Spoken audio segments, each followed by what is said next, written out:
Hello everyone, it's Lorraine here, and thank you very much. If you're just tuning in, I'm just going to take a few moments to see if I may get anyone to join me today, and of course you're able to watch the replay afterwards. But today is Halloween, and I love this time of year. I really truly do. As much as I love summer, the autumn time is a beautiful time for me also. But I took some time to understand the real meaning behind Halloween. Now, I have followed pagan traditions for decades now. It helped me understand my own spirituality and the flow of life, and it allowed me to connect greater with spirit, understanding the wheel, how it turns, and the ancient philosophies around the cycle of the year. And this is a special time, and I'll tell you, because of this time, I was able to connect with the goddess Hecate, and she is the goddess of this time. She's the goddess of the underworld, and during this time with Halloween, the veil is said to become thinner. But I didn't understand what that meant exactly, and it took me really a long time to be able to contemplate this. And as I said, I have followed the pagan traditions for many years now. But what it is, and Hecate was the one that gave this to me, this understanding, and she really is a beautiful goddess, a beautiful archetypal energy who's very mysterious, and she is the queen of the underworld. And in ancient times, the pagans believed that, well, they felt that this was the end of the year. With everything dying, the harvest was being done, there was a preparation for winter coming, and they saw this as the world dying physically. And so they honored that, the fact that the physical world was dying, and they saw that the end of this month was the end of that year, and starting forward, it was considered a new year. So this is considered the death, the end of the old pagan year. What is important to remember is that during any death, any period of transition, the spirit world does draw closer to us.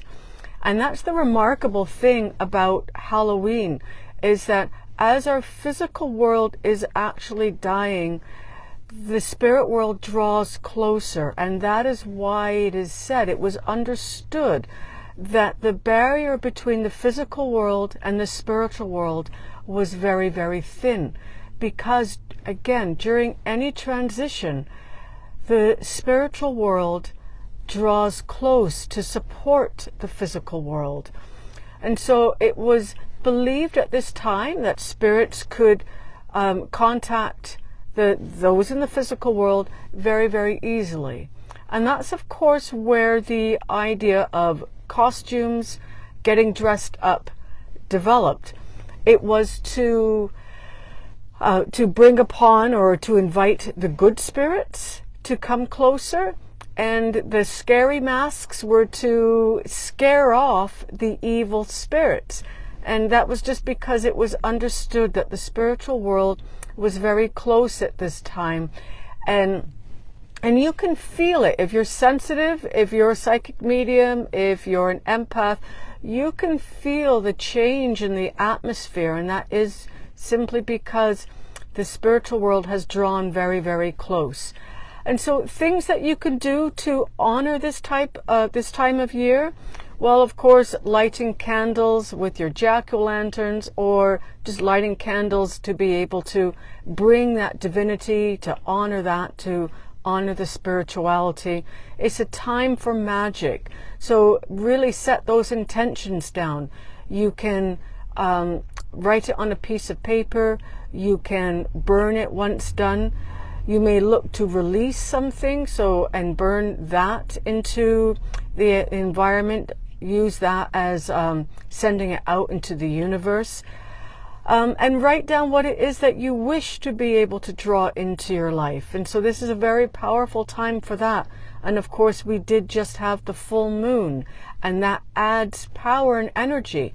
And we have the ancestors. You have your ancestors to draw upon their energy to be able to work this manifestation for yourself. So it becomes a type of ritual for yourself. Set some time to really build that emotional energy so that you can put that out into the universe in order to be able to manifest your desire.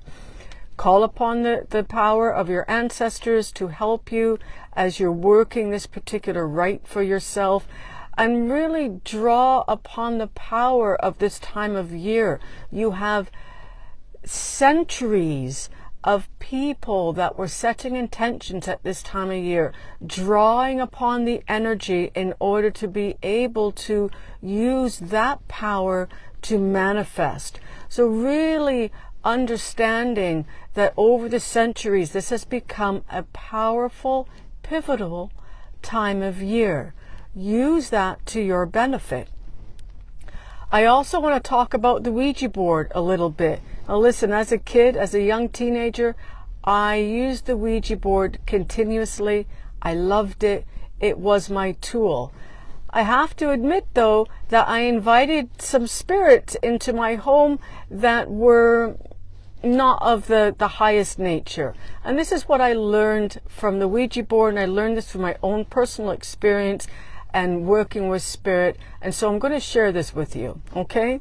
So if you haven't already heard, the Ouija board is definitely not a toy. It's not something to play around with. It's not something to knock about with when you have a couple of drinks and you're sitting around with some friends. Definitely not something to do when you have a couple of drinks. Why? Because the alcohol lowers your vibration.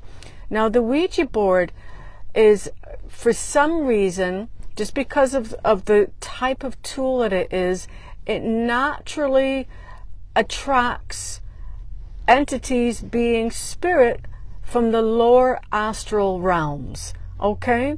So you're naturally attracting spirits that are more earthbound, that are just not fully transitioning. They're not all of the light. Okay?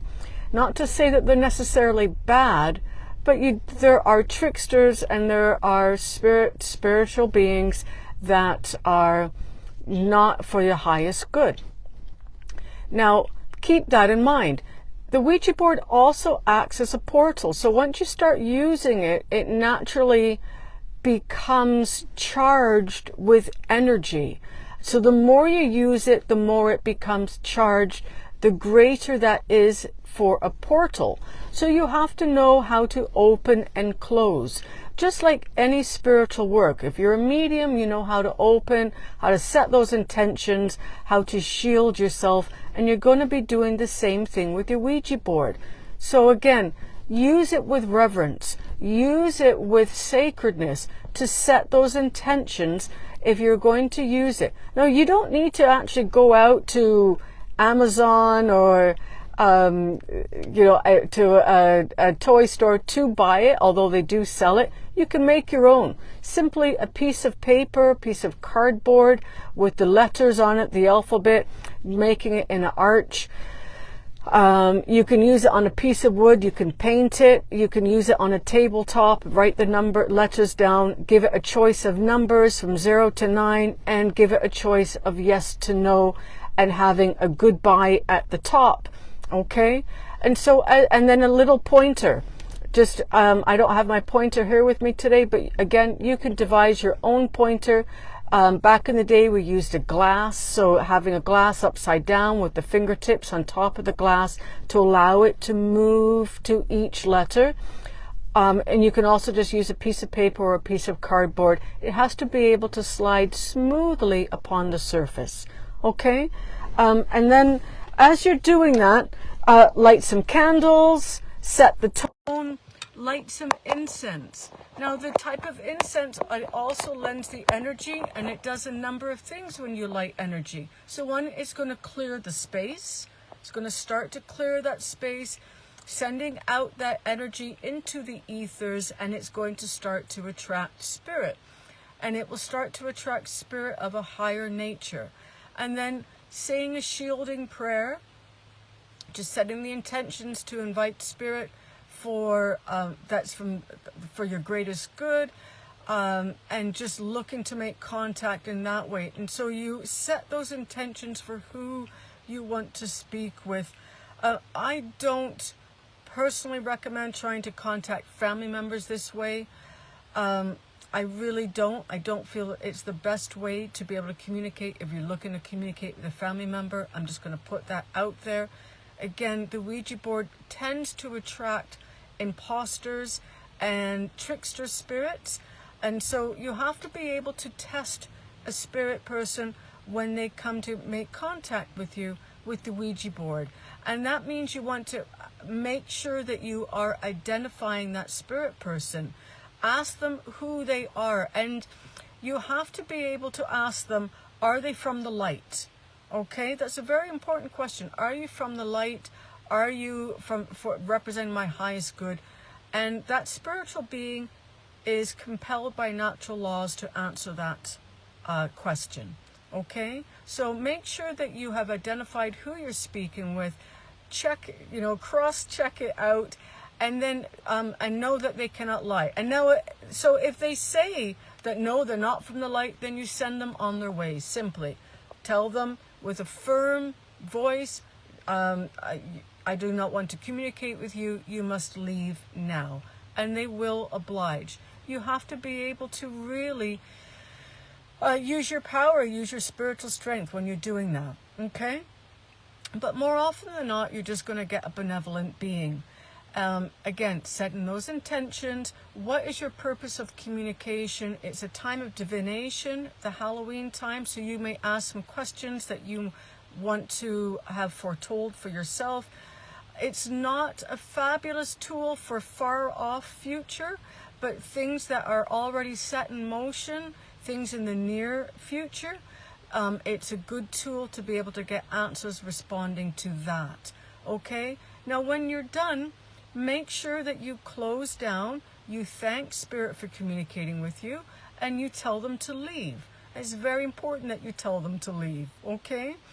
And then when you do so, just sort of clearing your space, grounding, setting the intention that you're re-grounding, having some food, having something to drink, and just really recentering your energy so that you're not feeling all spacey and out of it. Okay, so that is the proper way to be able to use a Ouija board. I'll be honest, I took my Ouija board out of my home many, many years ago once I got kids because I was afraid of that portal aspect.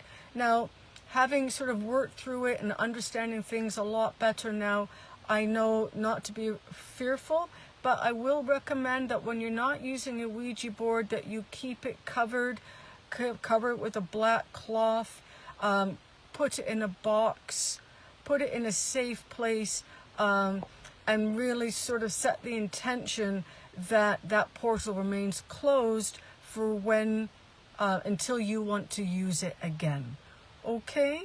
So have some fun this Halloween night. Set your intentions. It is a beautiful time. It is a time that our ancestors come closer to us and they're seeking to guide us. It's a time of gods and goddesses coming closer, and it is a time where we're able to access the underworld. Why is that significant? The underworld represents our subconscious. It is the element of everything that is unknown, yet still serves a purpose. It runs in the background, and it's remains the sort of the shadowy, unconscious aspect of your greater self. I thank you very much for listening, for watching. Please do give a like if you enjoyed it, and please do share. And I'd love to hear what your thoughts are about this, so leave a comment down below. I wish you very many blessings, and may you walk with Spirit. Bye for now.